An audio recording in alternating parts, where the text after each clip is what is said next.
Good afternoon, friends. We are doing a very impromptu section of In the Studio with Carliss. Today, we have the pleasure of my son, Jared Jones, joining us in the studio today. He surprised me and came downtown St. Cloud and said, "Hey, Dad, hey, I'm just stopping by to see what's going on." So you know me. I said, "What about an opportunity? Let's do a podcast." So, Jared, thank you for coming down. It was a great surprise, but it's good to see you on your day off. I know a lot of times on your day off, you kind of just want to do your thing, get some rest and relaxation. But anyway, without further ado, I want you to introduce yourself to the family of In the Studio with Carlos, and we'll start off with our question and answer period. Well, hello everyone. My name is Jared, son of first time doing this, so forgive me if I seem a little, not really. Yeah, it's different. I'll tell you that it's definitely different, but Oh, yeah, yeah. I'm glad to be here. Oh, yeah. Well, I appreciate you coming in, and definitely it is totally different being on the other side of the camera. It took me a time to get used to it, feeling comfortable just talking about it, but it's fun. I enjoy it. And the most important thing is, I say this every show, it's unscripted. Oh It's yeah. just straight.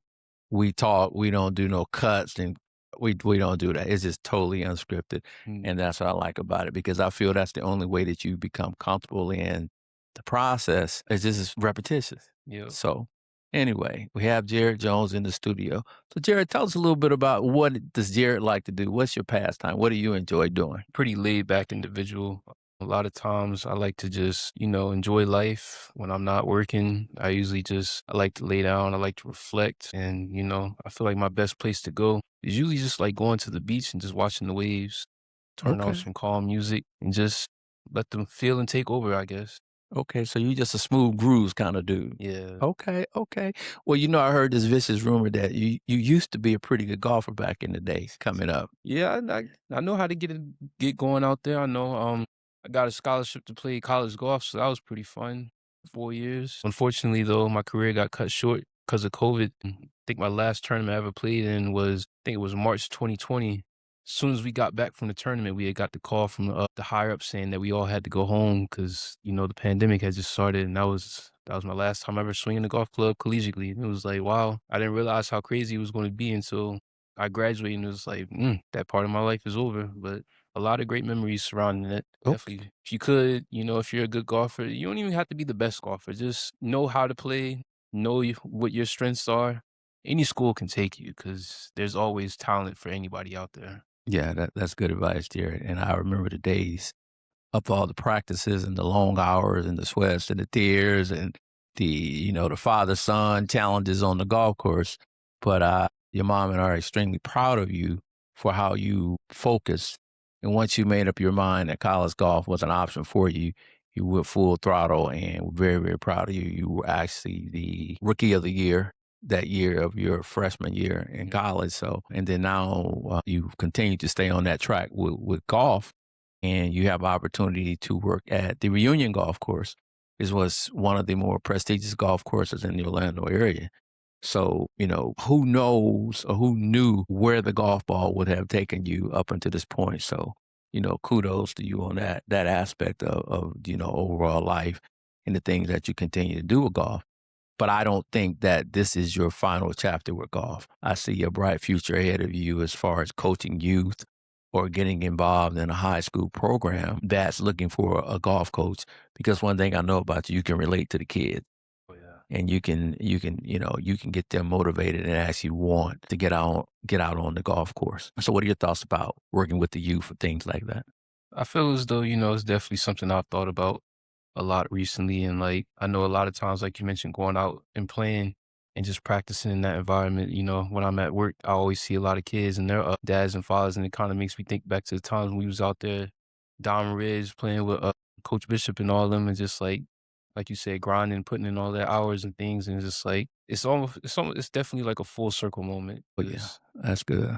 And then there's just been a couple times where I mainly work on the driving range, so I'm like very interactive with the guests. So they'll come up to me and ask certain questions, or like, can you fix my swing? Or like, is this a good, like just that type of terminology and things. And it's like, I give them my best advice. And there's been a couple times where I was able to like get them hitting the ball further and hitting the ball straight. And it's just like, wow, You know, I just told him things that I learned growing up, and it's like, it works for Right. them, it works for me. Right. Well, that's a good thing, Jared. That's a testimony just to your dedication to the game. And I've always told you this, people don't know your strengths or their weaknesses, but your weakness in your eyes could be a strength to someone else. Mhm. Because if I don't know anything about golf and I see you on the golf course, that tells me that you have some type of golf aptitude. So you can't help me. You may not get me to the PGA today, but like you said, one of the key components to golf is hitting the ball straight. Right. So, that's a good look. But as I stated before, I just see golf being more prevalent in your life as you move forward. So, as you know, that's really good to hear you say that. I also know that you are an avid anime fan. And I'm not down with anime to that point, but why don't you talk about your anime character, who you like, why you like them, and things of that magnitude? Not as much nowadays, 'cause it's like, just getting older and, like, not necessarily growing out of it, but, like, I just can't keep up with it because there's just so much going on, but, like, Wow. I was more so, like, when I'd probably say, like, 7 to 15 years old, Dragon Ball Z, Naruto, Death Note, My Hero Academia, like, all those type of animes where it's like, it gives you something to get invested in and just watch the progress as all the characters grow and things, and just, like, it also instills, like, core values and things that you can also incorporate into, like, everyday life because it always has a message, even if you don't necessarily if it doesn't pop out at you, you can always find things to relate to, even if it's not with, like, the story, just the characters, like, you see yourself in a lot of different characters and things, and, like, I Wow. know, like, my personal favorite probably be, like I know this is probably a little dark, but, like, Broly, the legendary Super Saiyan Dragon Ball Z has always been somebody I just liked him, just dominant, cutthroat, and just he always got the job done. I can't say much about the super version, I mean, I don't really have any problems with him, but it's just, like, where his character started, and it's just I've just, I'd stick to the original. Okay, that's interesting. That that was pretty deep because I don't know nothing about Dragon Ball Z. All I know, we used to go to the store when the new ones come out. We would be searching Target and Walmart, running from store to store trying to find them.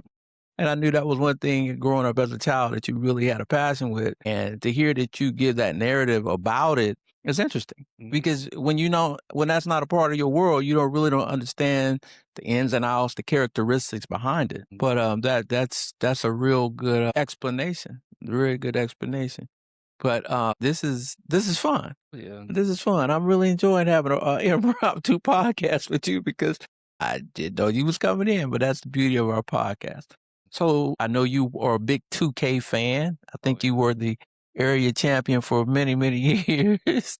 You was beating everybody that thought they could play. You was giving it to them. But that being said, so with this basketball playoff, with the championship coming up now, what team are you going for? Who do you see bringing it home? I've been saying this since the start. Spurs, they going all the way, and lo and behold, they already there. So I give it 6 games to beat the Knicks. It's looking like Wembanyama is next up, ready to take over, and they got a core young team.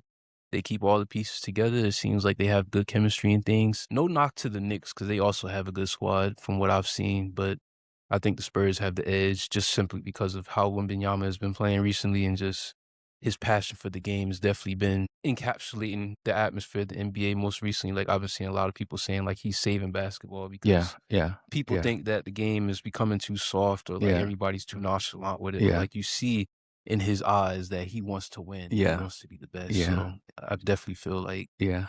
that edge alone is going to give them the knack over the Knicks. Yeah, that's a great point. He has definitely galvanized that team, and you can see they believe in him. And a leader rallies the troops in essence. Right. And when they had their back up against the wall, he stood tall and said, "We got this. We're gonna do this." And it was infectious because in Game 7, those guys were shooting those 3-pointers like it was nothing. Like it was like we can do this. We got this. They weren't scared, and I think that was the thing that I liked about it the most, that they weren't scared. They left it all out on the court. Yeah. Okay. Well, Jared, I hope you have fun on this impromptu podcast Oh of yeah. being in the studio with Carliss/Dad, It's just been having a fun. good time. So I would definitely ask you to come back on the podcast and talk, or the same thing I said to your mother. If you want to have your own show, you can definitely do it.